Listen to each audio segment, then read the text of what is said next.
This is the paddock where we just moved the cows from. Move their shade structure over. We've got a 55-gallon drum of water here with a DC pump, transfer pump. And we are pumping over here to our trough. We've got little Daisy moved into our paddock for the night. Beulah and Newton, both over here as well. Newton escaped, but that's probably because he is just now getting trained to electric fence. So not really that worried. Perimeter fence obviously kept him in. He did spend a good bit of time over there, but then he came back over here where the shade structure was at and hung out there. We had the water halfway under the electric fence, so he was in good shape with that. We got our milk stanchion moved over here by the wood line, so in the morning it'll be in shade. We're going to throw a roof on it so that if it is raining, it won't get soaking wet. And we're gonna see how this stationary stanchion works for now. Long term, we probably will make it mobile, but it's positioned in a pretty good spot where it probably won't be that big a deal in the morning to bring Beulah over. I do need to run a lane from here to the stanchion, but that's just going to be a single line ran down, so that won't be a big issue at all. How are we coming?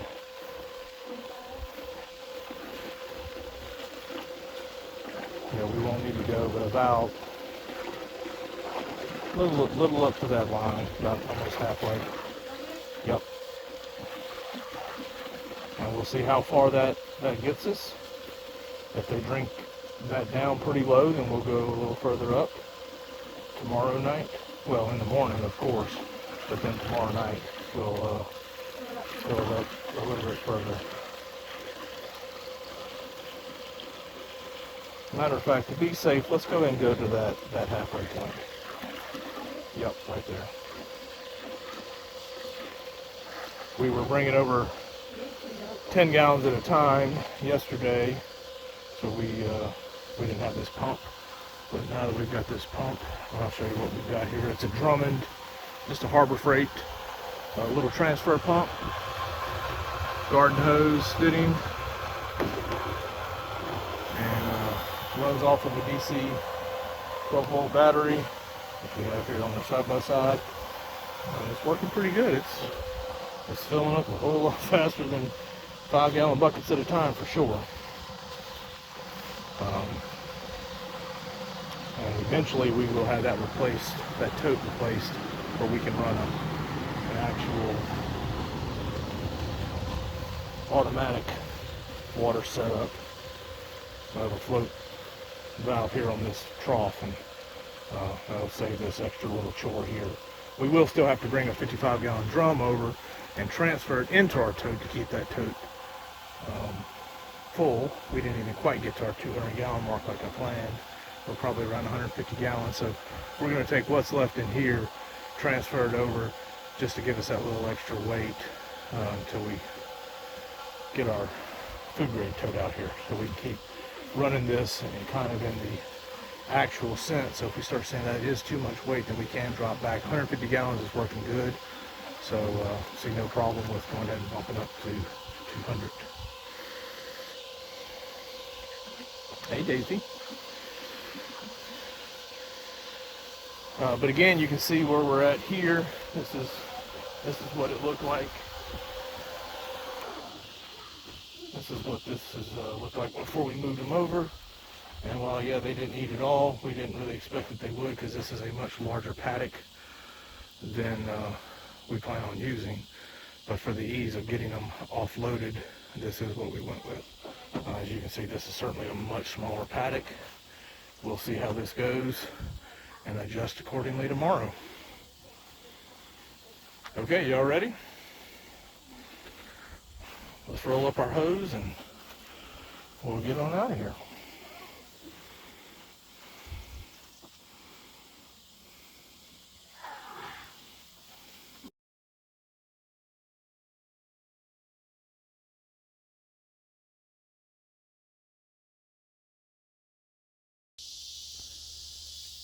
Okay, here's where they were at.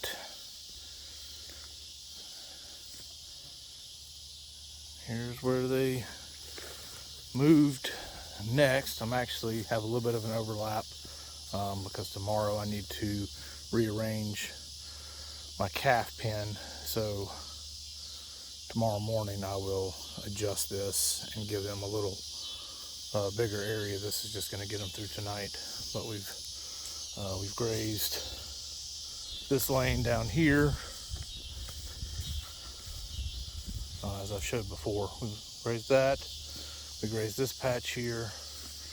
We grazed this area here, which they did not do very good on this weedy stuff. But I'm gonna bring the goats over and we'll take care of that with the goats. They're really focusing on the grass, but you can see throughout where they did eat what grass there was. It's just been eaten down, so they're just not going to eat this really weedy, woody kind of stuff. And that's fine. We can get the goats in here to take care of that.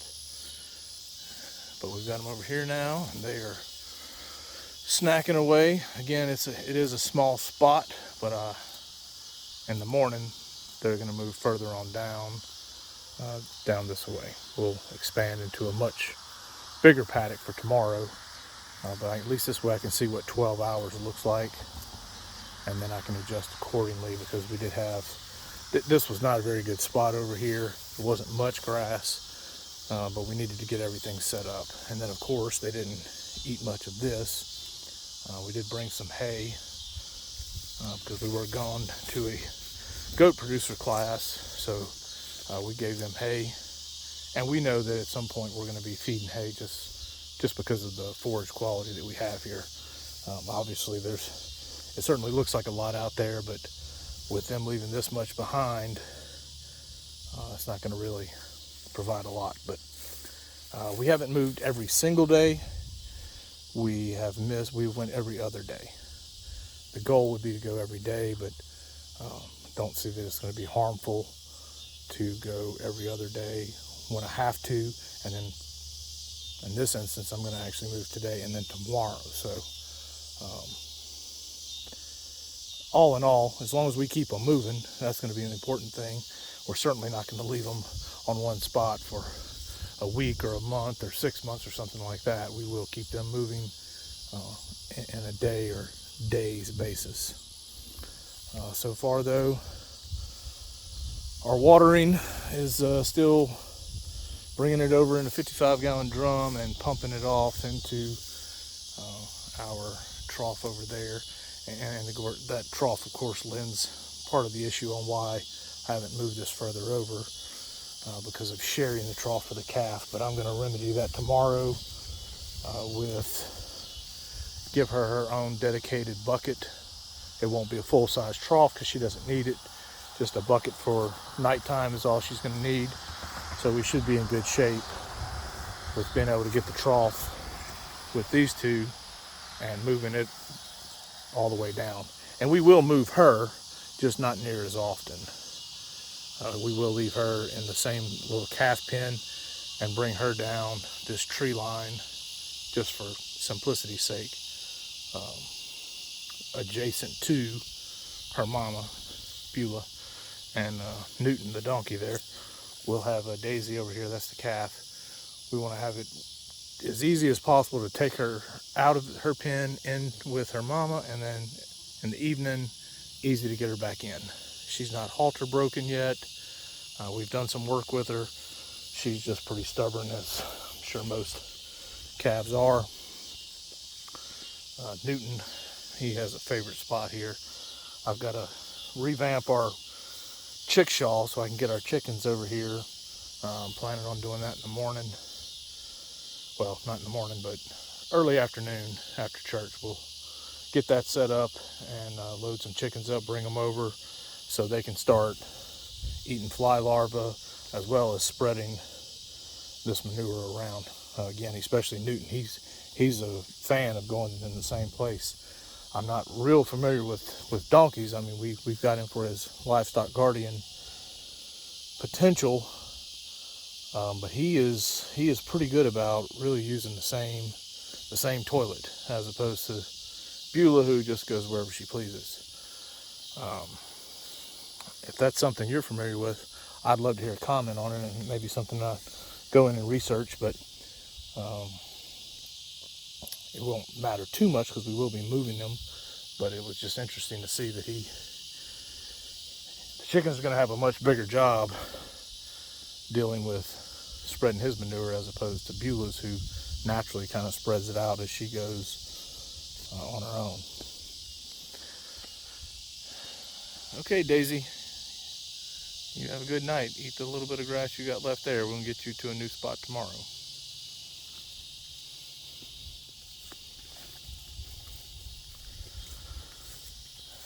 I was concerned that we might not be able to get 60 days or even 30 days of grazing out of this before we had to start supplementing hay, but I think we might be all right. They are not eating down near as much as I thought they might, which of course the first run's gonna be a lot of stockpile here for them. What's gonna grow back in its place, I don't really know, or how quickly it's gonna grow back anyway. But we do have some grass in here that they're eating. That's what they're over there munching on now is what we have here. So if it grows back fairly quick, which I hope that it'll be speedier than what we have so far, because this is, I'd have to go back and look, but I cut this about 2 months ago, I think, thereabouts, month and a half, 2 months. So if we could get a little bit quicker regrow, that would be good. But I think if we got 60 days out of this whole field, then there should be no problem to get this same regrowth. It's been a little dry here lately, of course, as it has been in most places. But with the small area that they've covered so far, and given what we have over there, as well as we have the woods, not that there's much grass in there, but there is the forage on the limbs, the leaves. There's a good bit of growth that I know she loves eating. Surprisingly, I thought that I would need the goats to eat that, but I've seen her really go to town on some leaves. So I think that with all of this, we should have a good bit of time for forage. So we'll see. It's all about just watching and seeing. But I thought I'd share that showing this area again. This is just within a week with an every other day move. But I am hopeful on what we'll have going forward.